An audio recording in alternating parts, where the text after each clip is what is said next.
Salmo 41. David ƒe ha na hɛnɔ la. Woayra ame si tsɔ ɖe le eme na ame dahewo. Yehowa aɖi le xaxaɣi. Yehowa adzɔ eŋu, eye wòakpɔ eƒe agbe ta.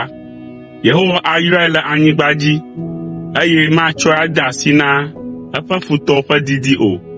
Yehowa anɔ kplii le dɔba dzi, eye wòana lãmesesẽ. Afɔe tso dɔba dzi. Megblɔ be, O Yehowa, kpɔ nublanui nam, yɔ dɔm, elabena mewɔ nu vɔ̃ ɖe ŋuwò. Nye futɔwo le gbɔgblɔm tso ŋunye fewuɖutɔe be, ɣe ka ɣi gɔ̃e wòle kuku ge ne eƒe ŋkɔ natsrɔ̃? Ne ame aɖe ɖi tsa va be yeakpɔm ɖa la, eda alakpa. Eƒe dzi ƒoa ameŋugblẽnyawo nu ƒu, eye wòdoa go yina kakanɛ.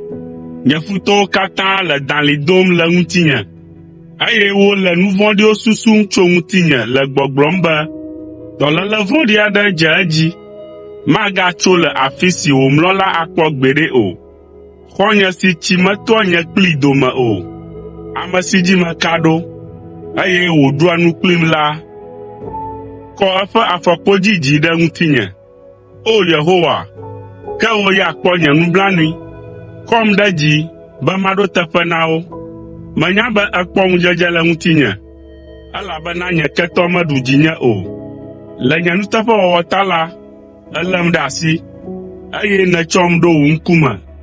Tegbetegbe, woakafu Yehowa, Israel ƒe Mawu la, tso mavɔ me yi mavɔ me.